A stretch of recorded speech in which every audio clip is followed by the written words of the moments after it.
현대 첼로 연주의 아버지고 역사상 가장 위대한 첼리스트인 파블로 카잘스라고 하는 사람이 있습니다. 이 사람이 세상을 떠나기 직전까지 첼로 연습을 게을리지 않은 일화로 유명합니다. 영국 BBC 방송국이 이 사람에 관한 특집 방송을 제작하면서 인터뷰를 했습니다. 기자가 평소에 궁금하게 여겼던 것을 질문을 했는데, 선생님께서는 세계 최고의 첼리스트이신데 95세가 되어진 지금까지도 하루에 6시간씩 연습하는 걸로 알고 있습니다. 왜 힘들게 이렇게 연습을 하십니까? 라고 질문을 했습니다. 카잘스는 지금도 연습을 통해서 조금씩 발전하고 있다고 생각합니다. 라고 답변을 했습니다. 그가 뛰어난 첼리스트가 될 수 있었던 것은 90세가 넘었음에도 불구하고 매일 6시간씩 연습하며 기본기를 다졌기 때문이라고 생각이 됩니다. 기본기 없는 고수는 없다라고 하는 말이 있습니다. 모든 분야에서 기초가 중요합니다. 공부도 기초가 잘 되어 있어야 공부를 잘하게 되어집니다. 스포츠에서는 이것을 기본기라고 이야기를 하고 있습니다. 기본기가 잘 갖추어져 있어야 좋은 선수로 성장할 수가 있습니다. 그래서 운동선수들은 이 기본기를 익히는 데에 많은 시간을 투자하는 것으로 알고 있습니다. 이 기본기가 실전에 가서 실력을 발휘하게 만드는 것입니다. 이 기본의 중요성은 신앙에서도 그대로 적용이 됩니다. 건강하고 신실한 신앙생활을 하기 위해서는 신앙의 기초를 굳건히 세우는 것보다 중요한 것은 없습니다. 여러분, 신앙생활의 가장 기본이 되어지는 것이 무엇입니까? 바로 예배 드리는 것이지요. 주일 성수하는 것이 신앙의 가장 기본이 되어지는 것입니다. 그리고 말씀을 묵상하고 기도 생활을 게을리 하지 아니하 되어지는 것입니다. 그리고 날마다 경건에 이르는 연습을 우리가 해야 되고, 예수님을 쫓아가는 데 있어서 우리가 부단히 열심을 내야 되는 것입니다. 예수님께서 제자가 되기 위해서는 자기를 부인하고 제 십자가를 지고 따라오너라 라고 말씀을 하셨습니다. 이것은 제자가 되기 위한 가장 기본적인 조건 중에 하나입니다. 이런 기본기가 잘 갖추어져 있어야 끝까지 예수님을 따라가는 제자가 될 수가 있는 것입니다. 오늘 본문의 말씀에 보면은 세 사람은 나름대로 예수님을 따르려고 했지만은 예수님이 보실 때에 자세가 합당하지 못해서 모두 거절당한 것을 알 수가 있습니다.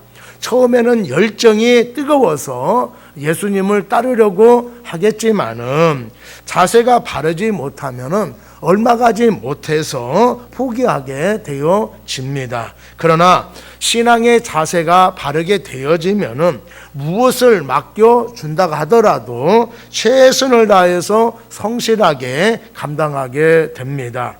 고난을 겪고도 핍박이 있다 하더라도 아랑곳하지 아니하고 끝까지 감당하게 되어지는 것입니다. 예수님을 끝까지 따르는 제자가 되기 위해서는 어떻게 해야 될까요? 오늘 첫 번째로 제자의 길을 가려면은 대가를 지불해야 된다라고 말씀을 하고 있습니다. 57절 말씀에 보면은 길을 가실 때에 어떤 사람이 여짜오되 어디로 가시든지 나는 따르리이다 라고 고백을 했습니다.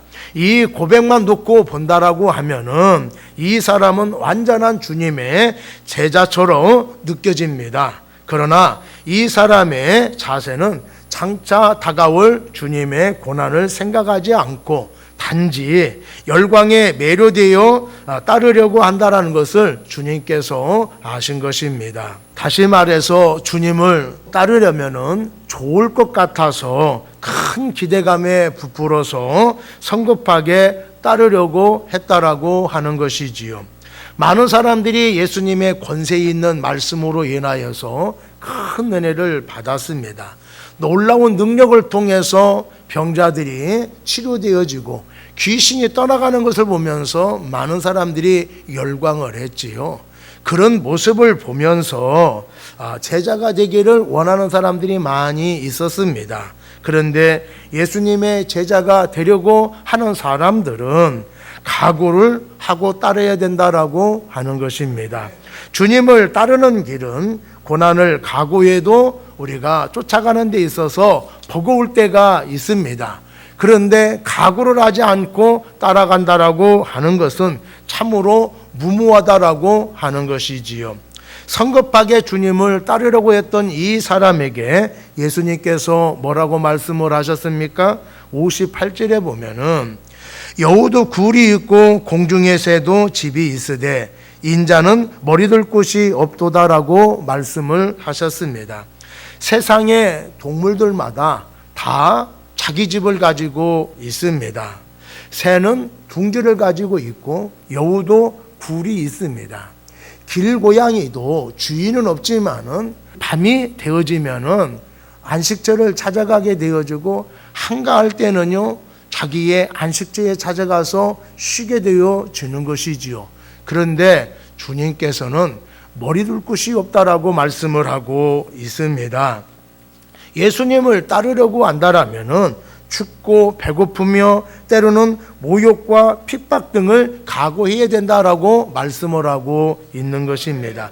그뿐만 아니라 예수님께서 제자들을 부르실 때에 나를 따라오려거든 자기를 부인하고 제 십자가를 지고 따르라고 말씀을 하셨습니다. 예수님이 말씀하시면은 무슨 말씀을 하시든지 순종해야 된다라고 하는 거예요.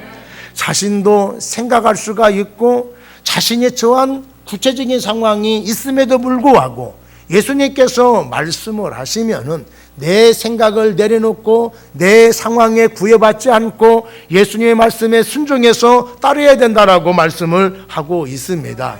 이것이 쉬운 것 같지만 참으로 어려운 거예요. 그래서 자기를 부인하는 것을 십자가로 표현하고 있는 것입니다. 그리고 아무것도 가지지 아니하고 예수님만 의지하며 살게 따라가는 각오가 되어 있어야 되는 것입니다.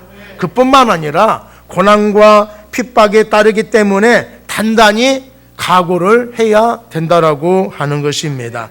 예수님의 제자가 되기 위해서는 대가를 지불해야 된다라고 말씀을 하고 있습니다. 우리들은 예수님께서 변화산에서 변형되으신 영광스럽게 변형된 것만 생각하면 안 됩니다. 예수님께서 놀라운 능력을 통해서 수많은 병자들을 고치시고 귀신들을 쫓아내시는 그런 모습만 생각하면 안 된다라고 하는 거예요. 예수님은 머리둘 곳이 없었습니다. 그리고 예수님은 십자가를 지시고 하셨다라고 하는 것을 기억을 하셔야 돼요. 그것도 자원에서 십자가를 지셨다라고 하는 것입니다. 사람들은 대가를 지불해야 된다라고 이야기하면은 부담감을 갖습니다. 내가 왜 이렇게 힘든 것을 해야 돼? 이렇게 생각하는 경우들도 있어요. 그런데 어떤 사람들은요, 대가를 기꺼이 지불하고 하는 사람들이 있습니다. 어떤 사람일까요? 내가 사랑하는 거, 내가 좋아하는 거, 이런 것들은요, 얼마가 들어가도 얼마나 힘들어도 그것을 기꺼이 하게 되어지는 것입니다. 그것이 가치 있는 일이라고 생각이 되어지면은 기꺼이 대가를 지불한다라고 하는 것이지요. 예수님을 따르는 일이 참으로 귀한 일입니다. 나의 구원자이신 예수님을 따르는 것이 당연하고 가치 있는 일이라고 생각이 되어진다라고 하면은 물질적인 어려움, 많은 사람들의 냉대와 핍박, 그런 거 문제가 되지 않을 것입니다. 여러분, 신앙은요, 감정이 아니라 신뢰라고 하는 것을 우리가 기억을 해야 됩니다.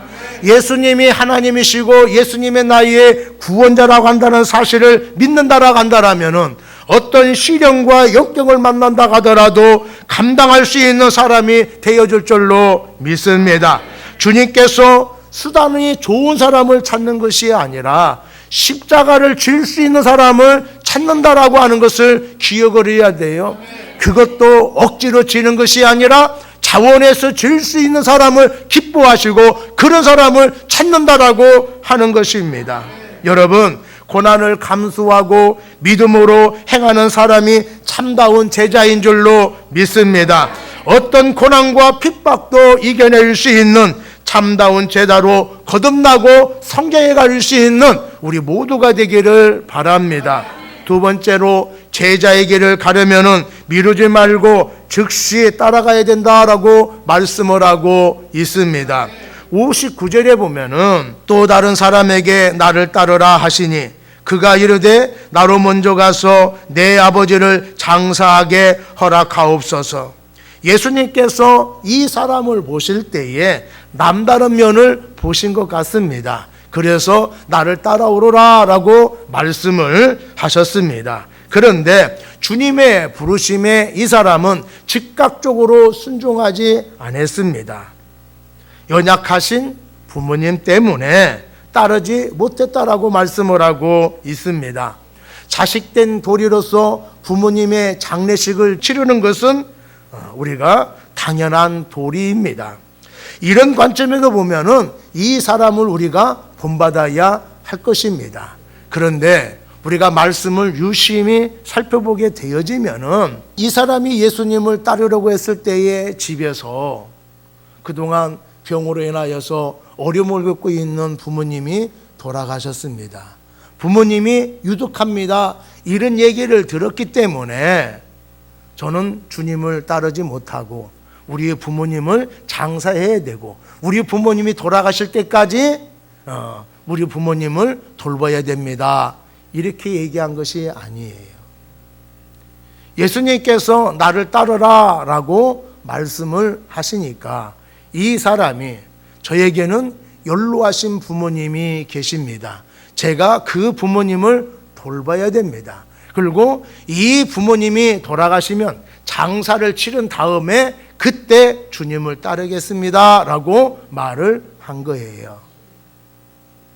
다르게 얘기하면은 그럴듯한 핑계를 대면서 나는 이런 사정이 있기 때문에 주님을 따르지 못하겠습니다라고 거절의 표현이다라고 하는 것입니다. 이렇게 미루고 핑계대는 사람에게 예수님께서 뭐라고 말씀을 하셨습니까? 60절 말씀해 보니까 이르시되 죽은 자들로 자기의 죽은 자들을 장사하게 하고 너는 가서 하나님 나라를 전파하라 하시고 이렇게 말씀하라고 있어요. 마태복음 보면은 너는 가서 하나님 나라를 전파하라 라고 하는 말씀이 마태복음에는 너는 나를 따르라 이렇게 말씀을 하고 있습니다. 너희 부모님이 연로하시냐? 그러면은 네가 모시는 것만 아니라 다른 사람도 충분히 모실 수가 있다. 그 사람이 모실 수 있도록 하고 너는 나를 따르라 라고 이렇게 말씀을 하고 있는 것입니다. 이게 걱정하지 말고 다른 사람에게 맡기고 다른 형제에게 맡기고 너는 나를 따르라 라고 말씀을 하고 있는 것입니다. 우리 주변에 사람들에게 교회를 다녀야 됩니다. 예수님을 영접해야 됩니다 라고 이야기하면은 실족한 사람들은 제가 가기는 가는데 지금은 아닌 것 같아요. 이 급한 일 해결되면은 그때 나가겠습니다라고 그렇게 이야기를 하는 경우가 많이 있습니다. 그리고 새생명 초청잔치 때에 초청을 하게 되어지면은 한결같이 바쁘다는 이유를 내면서 가지 못하겠다라고 이야기를 합니다. 가고는 싶은데 약속이 있어서 못 가겠네요. 이렇게 이야기를 할 때가 많이 있어요. 교회에 봉사할 일이 있어서 언제 모이세요? 라고 하면은 저는 그때 일이 있어서 못합니다. 라고 하는 분들도 있습니다. 실제로 약속이 있어서 못 나온 분도 있어요. 이런 분들을 가지고 이야기하는 것이 아닙니다. 그런데 우리가 바쁜 일이 있다 하더라도, 할 일이 많이 있다 하더라도, 귀찮아 보이는 일이라 하더라도 예수님을 따르는 신앙생활에서는 세상적인 그 어떠한 조건을 내세우면 안 된다라고 하는 것입니다. 주님은 핑계대는 것보다는 즉각적인 순종을 원하고 계시다라고 하는 것입니다. 금융의 창시자인 로스 차일드라고 하는 사람이 있는데, 유럽 왕실에 돈줄을 쥐고 막강한 영향력을 행사한 사람입니다. 이 사람이 미국의 로스앤젤레스에 지점을 내려고 할 때의 일입니다. 아주 유능한 직원을 불러서 내가 미국에 지점을 내려고 하는데 준비하게 언제 떠날 수 있느냐 이렇게 물었어요. 그랬더니 아주 심각한 얼굴을 하면서 이 일을 잘 처리하고 나면은 한 열흘쯤 후에 떠날 수 있습니다 라고 이야기를 했습니다. 사장이 다른 사람을 불렀습니다. 그랬더니 이 사람은 3일 후에 떠날 수 있습니다 라고 이야기를 했어요. 또 다른 사람을 불러서 이야기했습니다. 그랬더니 당장 떠나겠습니다 라고 답변을 했다고 합니다. 좋아, 자네가 적임자네. 자네는 이제 샌프란시스코의 지점장일세. 그러면서 내일 떠나게 라고 이야기했다고 합니다. 이 세 번째 직원의 이름이 줄리어스 메이라고 하는 사람입니다. 사장은 메이의 적극적이고 긍정적인 태도의 가치를 꿰뚫어 보았고 그를 선택한 것입니다. 이 메이는 후에 샌프란시스코에서 최고 가는 갑부가 되어졌다라고 합니다. 망설이거나 이것저것 따져보면은 순종할 수가 없는 것입니다. 아직도 주님의 부르심에 망설여지고 있습니까? 내 일생을 주님께 맡기는 일에 여러분들 망설여지고 있습니까? 아직도 생각해 봐야 할 시간이 필요하십니까? 망설이지 마시고 지금 결심하고 지금 행동하시는 여러분 되기를 바랍니다. 육에 속한 것 때문에 영에 속한 일을 뒤로 미루면 안 됩니다. 성경은 순종이 제사보다 낫다고 말씀을 하고 있습니다. 주님을 따르면 주님이 주시는 권세와 능력을 갖게 되어집니다. 순종을 통해 문제가 해결될 수가 있고 놀라운 역사들이 일어나게 되어지는 것입니다. 주여 말씀만 하여 주시옵소서. 주의 종이 듣겠나이다 라고 하는 마음을 가지고 순종할 수 있는 우리 모두가 되기를 바랍니다. 세 번째로 제자의 길을 가려면은 육신에 붙잡힌 자가 되어서는 안 됩니다. 61절에 보면은 다른 사람이 이르되 주여 내가 주를 따르겠나이다마는 나로 먼저 내 가족을 작별하게 허락하소서 이렇게 말씀을 하고 있습니다. 이 사람은 예수님의 제자가 되고 싶지만은 아직도 세상에 대한 미련을 버리지 못한 사람입니다. 그래서 주님께서 이렇게 말씀을 하셨어요. 손에 쟁기를 잡고 뒤를 돌아보는 자는 하나님 나라에 합당치 아니하리라. 예수께서 제자가 되려면은 가족 관계를 완전히 끊어버리라 라고 말씀하신 것이 아닙니다.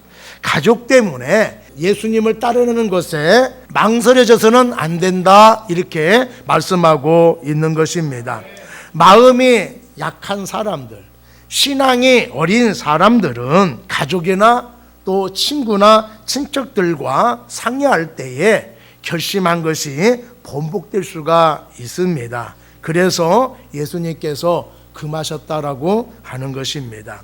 주님의 부르심에 머뭇거리거나 상의하고 결정하겠다고 하면은 인간적인 생각에 사로잡힐 수가 있습니다. 예수님께서 제자들을 부르실 때에 직접 찾아가셔서 한 사람 한 사람 부르셨습니다. 베드로는 이미 결혼을 해서 가정을 갖고 있는 사람이었습니다. 그리고 요한과 야고보의 부모님은 자식들에게 특별한 관심을 가지고 있었던 사람이에요. 예수님에게 우리 자식들을 하나는 우편에 하나는 좌편에 라고 부탁할 정도면은 자식들에 대해서 상당한 관심을 갖고 있고 자식들이 잘 되기를 바라는 마음을 가지고 있었다는 것을 알 수가 있습니다. 또 마태는 비록 세리였지만은 안정된 직장을 가지고 있는 사람이었어요. 베드로가 주님을 처음 만났을 때에 고기를 한 마리 잡지 못했지만은 여유롭게 생활하고 있는 사람이었습니다. 근데 아내와 상의하지 않았지요. 야고보와 요한은 자신들에게 지대한 관심을 갖고 있는 부모님과 상의하지 않았습니다. 마태는 안정된 직장을 버리고 불확실한 예수님을 쫓아간다라고 하는 것에 부담을 가질 수 있고 모험일 수도 있어요. 그런데 예수님이 부르시는 제자들을 보면은 예수님이 부르실 때에 친구와 상의하거나 부모와 상의하거나 아내와 상의하지 않았습니다. 내가 생각할 수 있는 시간을 달라고 하지 않았습니다. 예수님이 부르실 때에 즉시 망설이지 아니하고 순종해서 예수님을 따라갔다라고 하는 것입니다. 사랑하는 여러분, 육에 속한 것 때문에 영에 속한 일을 뒤로 미루거나 핑계대지 말고 즉각적으로 순종할 수 있는 우리 모두가 되기를 바랍니다. 성경에 보면은 뒤를 돌아보다가 소동기둥이 된 사람이 있습니다. 롯의 아내지요. 하나님께서 소돔과 고모라의 죄가 너무 관영해서 멸망시키려고 했습니다. 그런데 아브라함을 생각하셔서 이 롯에게 천사를 보내서 빨리 이 도시를 떠나서 먼 곳으로 가라 이렇게 말씀을 하셨어요. 롯의 사이들은요 농담으로 여겼습니다. 그리고 롯과 아내는 하나님이 말씀하신 것이 너무 멀으니까 가까운 소알 땅으로 가게 해달라고 그렇게 때를 썼지요. 하나님께서 마지못해서 그래 가라 라고 허락해 주셨는데 가다가 롯의 아내가 뒤를 쳐다봤다라고 하는 것입니다. 왜 쳐다봤을까요? 쳐다본 이유가 무엇일까요? 미련이 남기 때문에 그렇습니다. 소돔과 고모라 땅 참 살기 좋은 것인데 정말 하나님께서 멸망시킬까라고 하는 인간적인 생각을 가지고 있을 때에 한 걸음도 앞으로 나가지 못하고 뒤를 쳐다보게 되어졌다라고 하는 것입니다. 하나님의 말씀에 순종하지 못하고 육의 생각을 가지고 있을 때에 사람들은요 미련을 갖게 되어지고 뒤를 쳐다보게 되어지는 것입니다. 그 순간 소동기둥이 되어졌다라고 하는 것이지요. 하나님 나라에 합당한 사람은 손에 쟁기를 잡고 뒤를 돌아보지 않는 사람입니다. 나중에 하겠다, 때가 되면 큰 마음 먹고 하겠다라고 하는 말은 그럴듯해 보이지만은 아무 소용이 없는 말입니다. 주님을 따르려고 하면은 지금 해야 됩니다. 지금이 은혜 받을 때고 지금이 구원의 날이라고 하는 것을 우리가 기억을 해야 됩니다. 신앙은요 뒤로 미루면 안 되고 주춤거려도 안 되고 후퇴해도 안 되는 것입니다. 우리가 처음 신앙생활 할 때는요 육의 요소가 너무 많아요. 그래서 세상적인 방법과 내 기질대로 할 때가 많이 있습니다.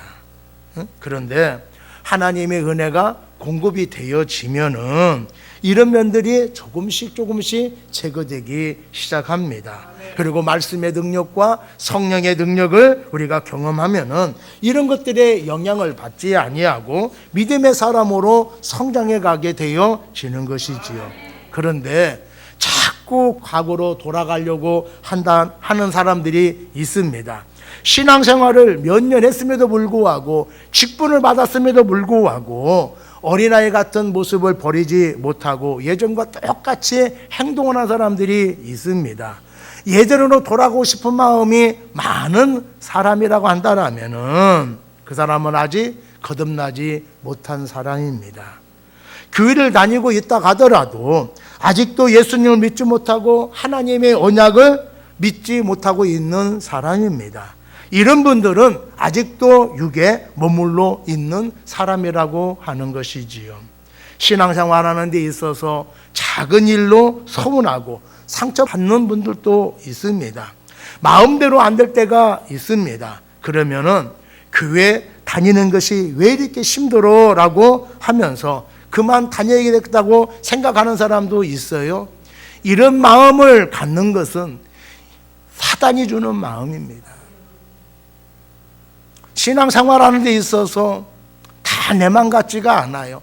어떻게 기도하는 대로 다 이루어집니까? 내가 열심히 할 때에 좋은 열매를 거두면 참 좋지요. 근데 그러지 못할 때도 있다라고 하는 거예요. 그렇다라고 우리가 주님을 쫓아가는 일에 있어서 신앙생활하는 데 있어서 멈춰야 되겠다, 과거로 돌아가야 되겠다라고 하는 마음을 갖게 되어지는 것은 그것은 사단이 주는 마음이다라고 하는 거예요. 성령님은 그런 마음을 갖게 하지 않습니다. 내가 연약하다 하더라도 너 지금까지도 잘하고 있어. 너 그 정도 하면 너 대단한 거야. 믿음이 좋은 사람처럼 그렇게는 못한다 하지만은 너 열심히 하고 있어. 우리를 격려해 주신다라고 하는 거예요. 그런 마음이 들 때마다 내가 용기가 생겨서 주님을 따르고 그 모든 것을 내가 뒤로하고 더 열심을 내게 된다라고 하는 것입니다. 사랑하는 여러분, 믿음 생활하려고 결심을 했다라고 한다면은 앞으로 전진해 갈 수 있는 우리 모두가 되기를 바랍니다. 성장하는 모습을 가질 수 있는 우리 모두가 되기를 바랍니다. 내 신앙으로 굳건하게 서게 되어지면은 서운한 것들 그런 거 아랑곳하지 않습니다. 누가 나에게 상처 주는 말을 한다 하더라도 그것이 상처가 되지 않는다라고 하는 거예요. 은혜가 주님의 사랑이 그것을 이해하고 용서하게 되어지는 거예요. 아무리 힘든 일이 있다 하더라도 나는 충분히 이겨낼 수 있다. 하나님이 도와주시기 때문에, 하나님이 함께하기 때문에 나는 이것을 충분히 해낼 수 있다라고 하는 마음을 가지고 나갈 수 있는 여러분이 되기를 바랍니다. 어떤 분에게 그거 할 수 있어요? 라고 그러면은 목사님, 예전에 제가 아니에요. 예전은 믿음이 연약해서 제가 그런 거 못했지만은 이제 예전보다 믿음이 많이 성장해서 충분히 할 수가 있습니다. 제가 잘하지 못한다 하더라도 분명히 주님께서 저에게 지혜도 주시고 능력을 주셔서 그것을 해나갈 수 있도록 해 주실 것입니다 라고 자신감을 내비쳐서 하는 분들도 있다라고 하는 거예요. 여러분, 더 이상 육에 붙잡혀 살지 말고 성령을 쫓아갈 수 있는 저와 여러분이 되기를 간절히 바랍니다. 여러분, 믿음의 쟁기를 힘차게 우리가 붙잡고 따라간다라면은 뒤를 쳐다보지 말고 앞만 쳐다볼 수 있는 우리 모두가 되기를 바랍니다. 하나님이 주시는 말씀이 있습니까? 성령의 감동을 받은 말씀이 있습니까? 내가 꼭 해야 할 일이 있습니까? 그렇다면은 상황 때문에 주저하거나 사람과 의논하지 말고 즉각적으로 순종할 수 있는 우리 모두가 되기를 바랍니다. 사람의 말을 받고 상처받아서 주저앉으면 안 됩니다. 어떤 상황에 눌려서 우리가 앞으로 나가지 못하면 안 되는 거예요. 사람들이 나를 인정해 주지 않는다 하더라도, 내가 어려운 상황에 처해 있다 하더라도 우리들은 주님을 바라보며 앞으로 나갈 수 있는 우리 모두가 되어야 될 줄로 믿습니다. 내가 하나님을 믿고 나가게 되어지면은 하나님이 얼마나 기뻐하시는지 몰라요.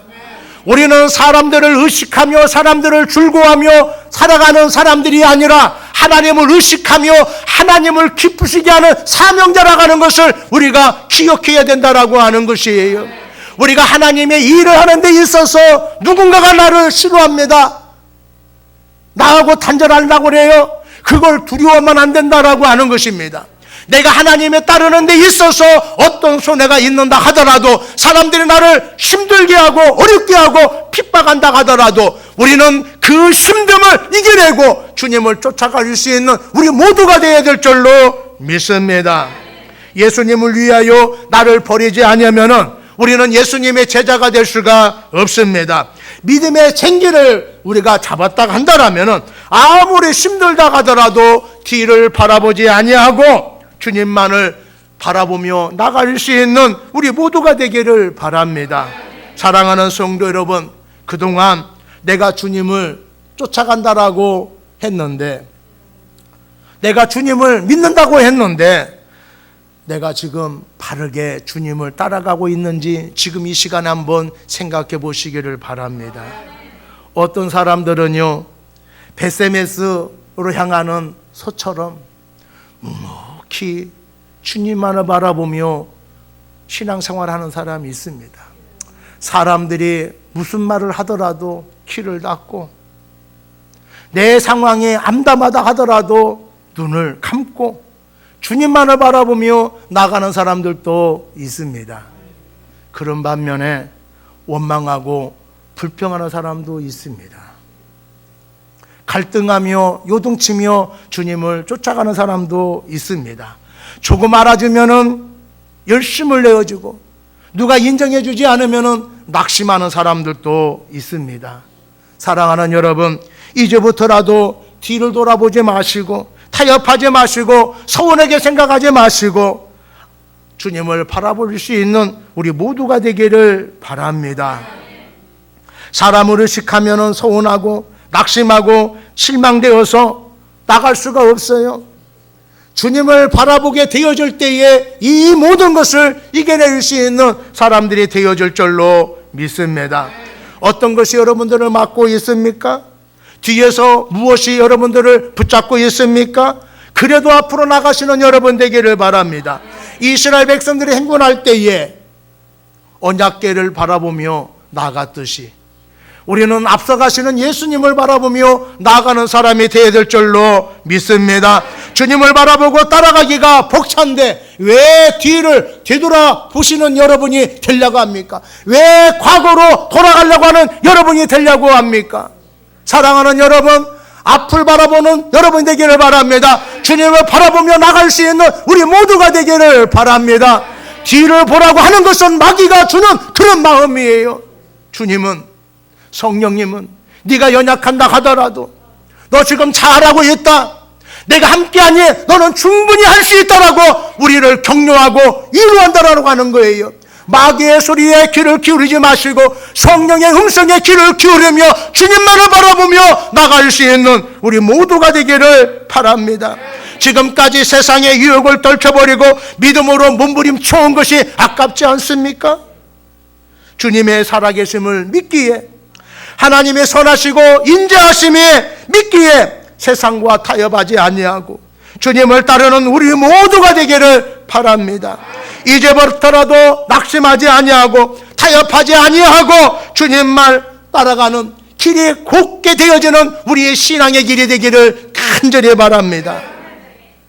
주님 뜻대로 살기로 했네, 주님 뜻대로 살기로 했네, 주님 뜻대로 살기로 했네, 뒤돌아서지 않겠네. 이 세상 사람 남 몰라줘도, 이 세상 사람 남 몰라줘도, 이 세상 사람 남 몰라줘도 뒤돌아서지 않겠네. 세상 등지고 십자가 보내, 세상 등지고 십자가 보내, 세상 등지고 십자가 보내, 뒤돌아서지 않겠네. 이제 주님을 따르는 길이 고난과 고통의 길이라 할지라도 변치 않고 끝까지 주님의 뒤를 따라갈 수 있는 우리 모두가 되기를 바랍니다. 모든 여건과 환경이 맞지 않더라도 주님을 믿고 따르는 것을 최우선으로 생각할 수 있는 바른 믿음의 자세를 가질 수 있는 우리 모두가 되기를 바랍니다.